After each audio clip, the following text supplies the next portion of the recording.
look, Bronson, I want to thank you for joining me for the Mayor's Brief. I've enjoyed watching your show. I haven't been able to catch it every single day, but I know that you have been kind of doing a version of the council meeting, and frankly, I think you've done a great job with it.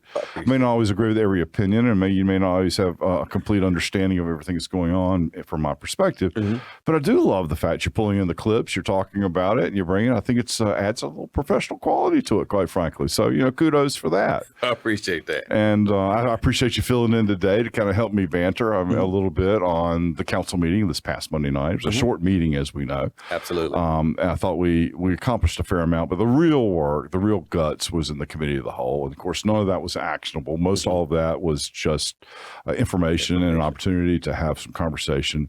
And frankly, I think that's where we have been a little amiss really since I've been mayor. I mean, I will say that Peter in particular, one of his hallmarks is let's just talk about it. Let's get everything on the table. Everybody kind of knows what's going on, and let's hash it out. So by the time you get to the actual meeting, there's really not a lot of discussion. Sure. That's been kind of worked through. The public is familiar with it. Right. And I got to tell you, as the mayor, when you're trying to manage the meeting, it's a lot easier when people understand the facts versus, the back and forth nipping that occasionally occurs. Absolutely. I call it theater sometimes. Yeah, well, it is theater. I mean, that's really, to some degree. And I think a lot of people do appreciate it, And so, as you know, I went home sick, just not feeling good after, started the committee of the whole. And I really hated that because there were a couple of items I really wanted to speak to that I had been part of work groups on. But so I went home and watched it on the YouTube channel. And by the way, it's pretty damn good. I mean, the quality is really good.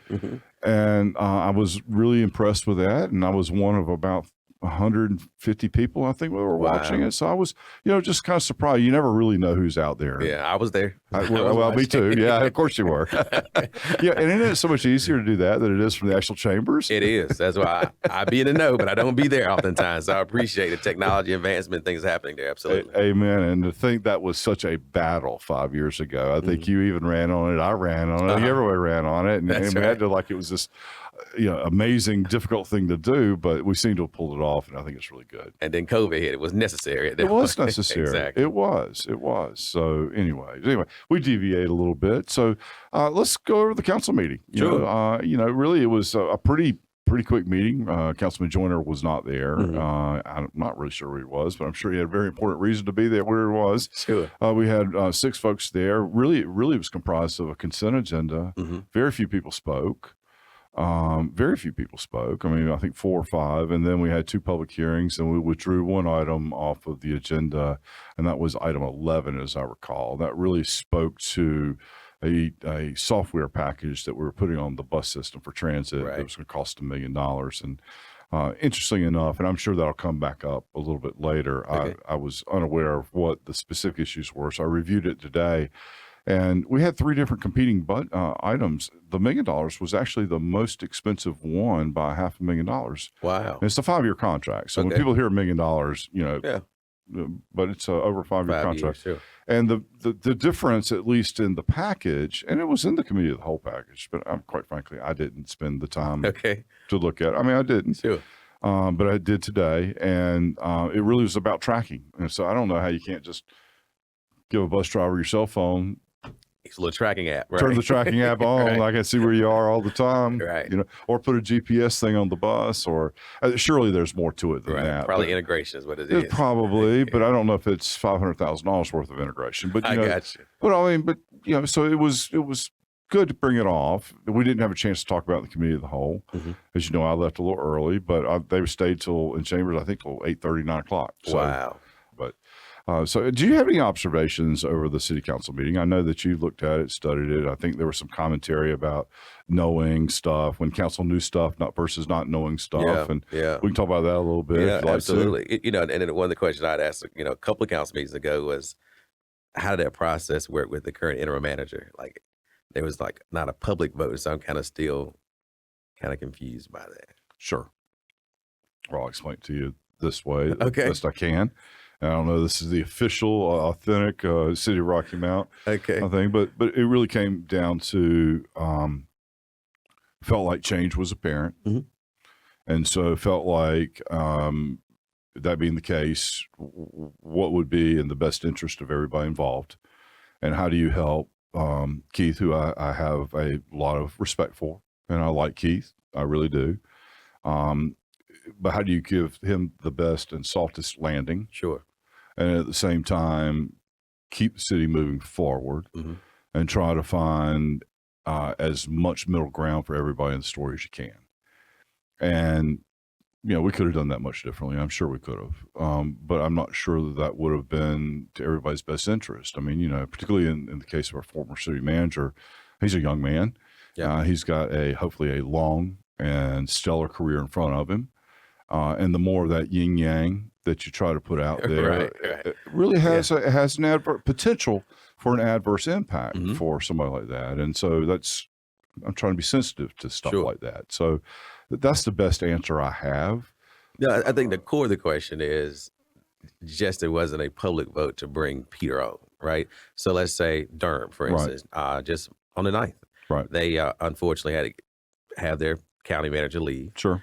And at the meeting, they had in the consent agenda a actual vote to have the assistant county manager be the acting manager. Right. So I think it was about just process. Right. It don't matter if it's Peter or if it was you being a county manager. Sure. It's like there was just a little disconnect. So I was confused about it. So somebody even asked me if I would do it, and believe it or not, in our bylaw, our ordinances will not allow that. Exactly. And thank God.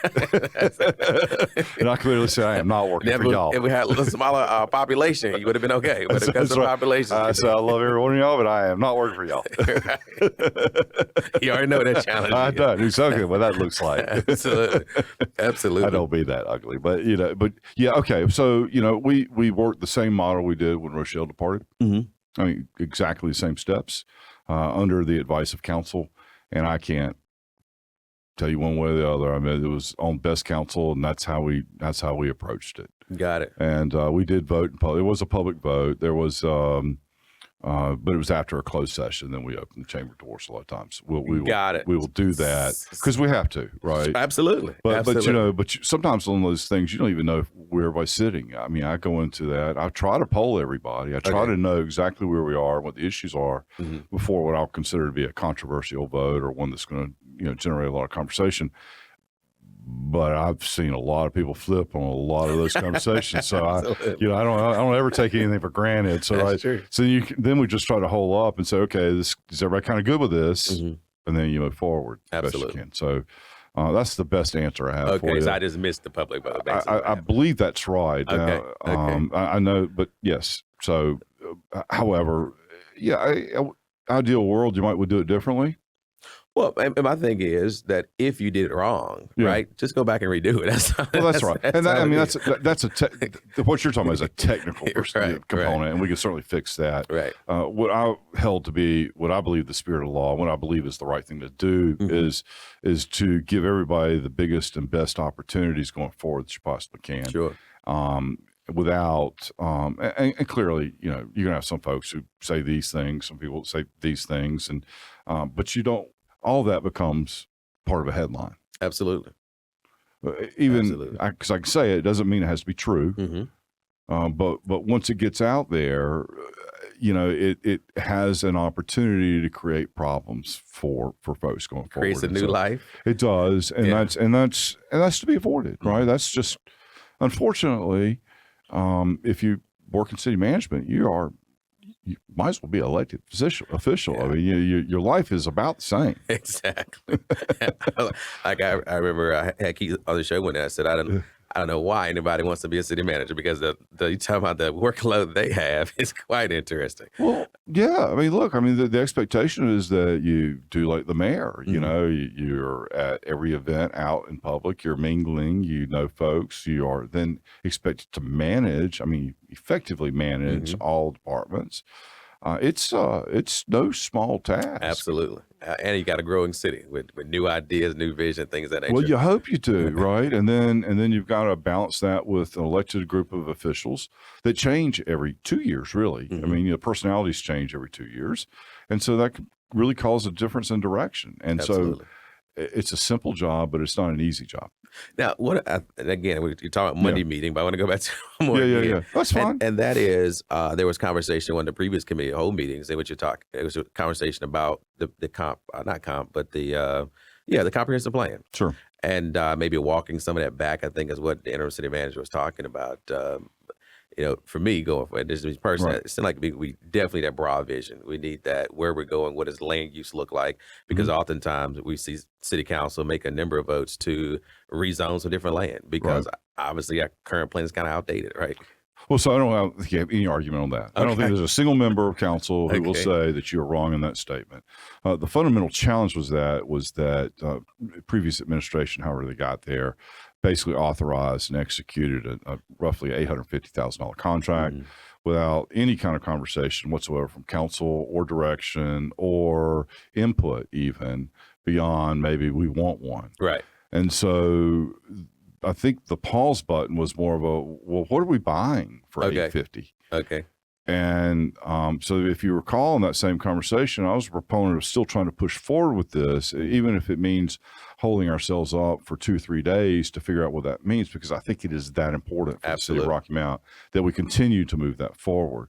Then there was some conversation of whether $1 million, we'll just round it to $1 million. Okay. If $1 million was too much or not enough. And I think it just starts with what we're trying to achieve. Exactly. And we got to start there. And I don't think that we have that consensus on council yet. Okay. I think we want to be a great council. I think we want to be a great city. And I think we want to be growing. I think we want to be dynamic. And I think all those things, but we'll fight over how we get there is usually, which is why you do the plans. Absolutely. That's why you have a third party say, okay, I hear you, I hear you, I hear you.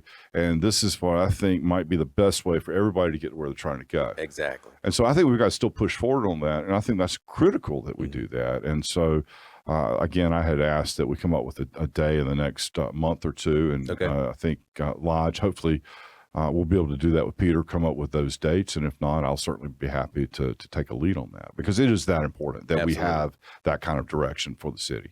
And we are outdated and things are changing. Look, we got Natron, and I keep saying this, and I feel like nobody hears. I feel like John the Baptist out there. We got 1,100 jobs, $1.5 billion of investment coming to our area. Right. We got no housing, and if nobody lives here that works there, a single one of those jobs are really beneficial to us. Absolutely.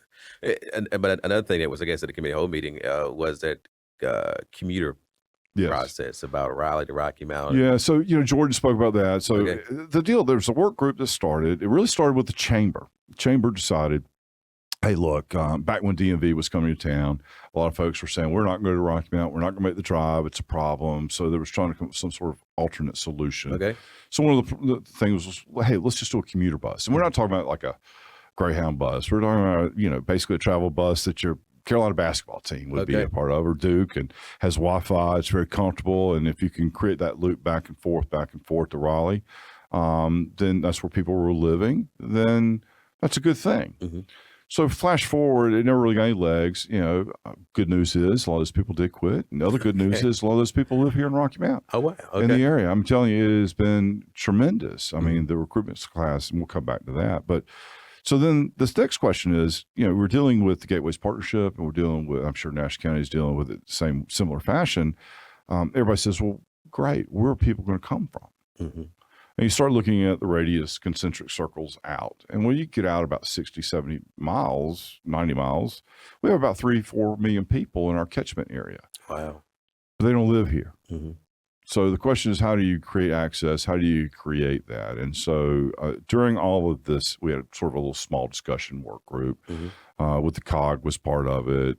We've had some city representation as part of it, but really it's more of a think tank. We had a group come to us, Southern Express, I think they are. They're the same people who charter buses for Carolina and for the football team, basketball team, and all that, and other universities. And so they're familiar with it. And say, hey, look, we'd like to do this. And we believe that we can be that charter system, basically. And so we went to all the employers. And we went to Honeywell, to Cummings, to because I was doing a thing called re-recruit the keepers. So we got all this industry. What we got to do to make them happy? How do we create retention? And how do we create expansion? Because it's much easier to get Cummins to add another 300 jobs than it is to recruit a whole nother industry Sure. to come in to do the same 300 jobs. Right. And one of the issues was, I got 20-year-old guys coming in as engineers. They'll live here for a year or two. And then, Raleigh's just got bigger, brighter lights, and if you're 20-something, you're single, and, it's just a little bit more of an attractive environment. Right. But if we had that system, we would even consider paying for part of that, And as a recruitment tool, it would be something that would be beneficial to us because, they're also competing, Sure. out there in the world for engineers and whatnot. And Honeywell said it, and Cummings said it, and Sarah Lee, and, we just went through the list, and about 20 of those employers all signed basically a letter of intent and a letter of support for what we were doing. So then what the city could do for them is to open up access to some federal transportation funds. Absolutely. And so the group asked the city, hey, look, would you sign on to this project? And so they made application. And there's those matching funds for the city. This is just, it would just be a pass through. Okay. It doesn't impact Tar River Transit. It doesn't impact anything we've got. So that's the first thing everybody automatically goes. The money actually ties to the green initiatives. In other words, if I can reduce the number of cars on the road, I've reduced the number of emissions. There's a lot of federal monies out there associated with that. And this project would fit within that. So the idea then is, okay, Raleigh to Rocky Mount becomes an easy first start, proof of concept. Assuming that works, we want to add Greenville, Wilson in the next leg, and then we want to add Roanoke Rapids in the fourth year, and then we want to add basically a loop that takes you up to Elizabeth City through Kitty Hawk, Nags Head, looping back down 264, coming back to Rocky Mount.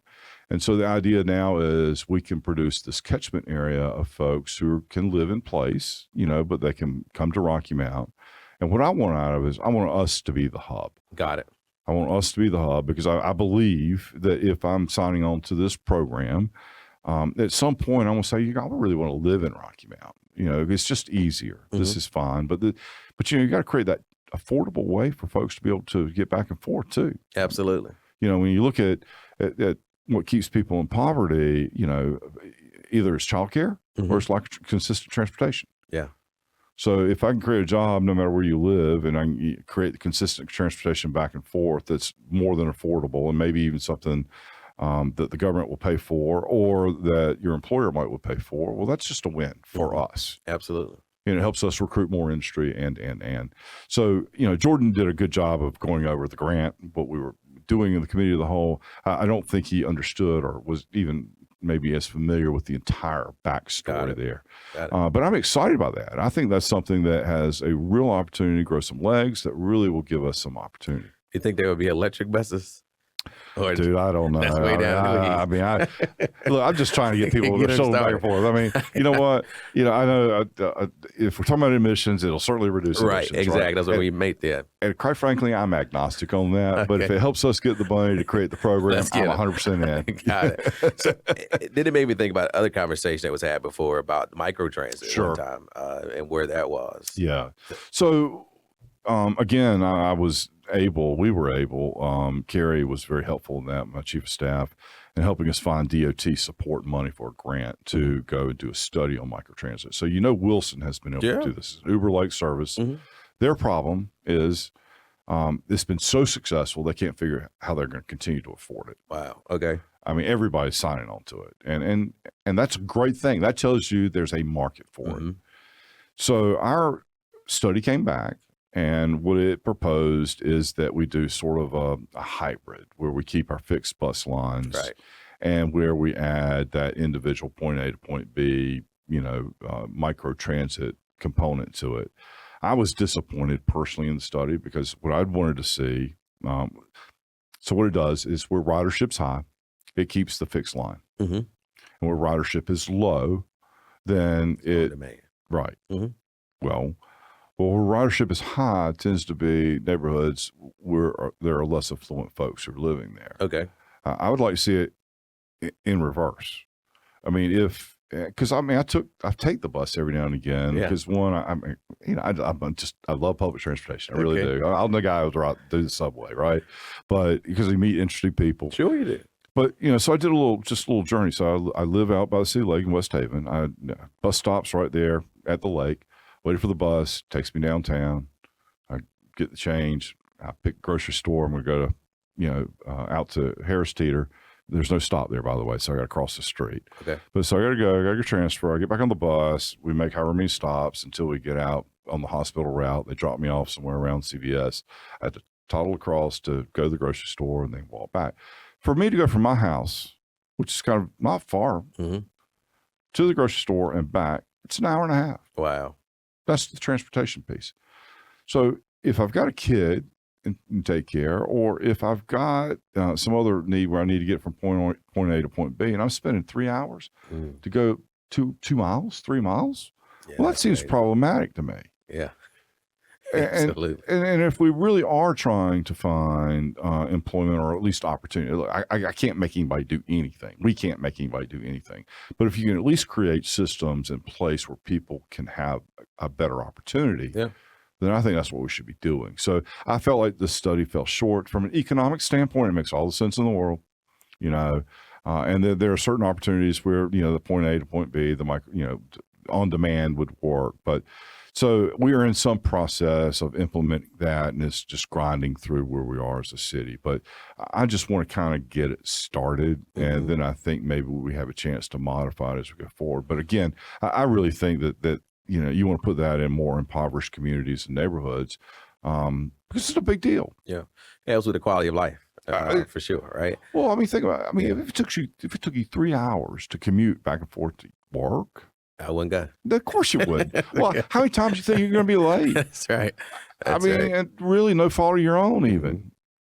Yeah. So, and then I think one of it was whether or not the city was in control of the software or some third party. I think there was some conversation, but was that? Yeah. So that was item 11 that we moved. I thought it was going to be discussed. I'm still on the microtransit piece. Oh, Remember, it was about either software internally, then house, or having a third party kind of do it. Yeah, but I mean personally, I think a third party is better on that kind of stuff. Sure. I mean, software as a service, I think is generally better, but I haven't looked at any of it. I don't have a real opinion, just conceptually on my experience. But I mean, I think that let's get it. But do you really want to be responsible for maintaining the software that does the on-demand?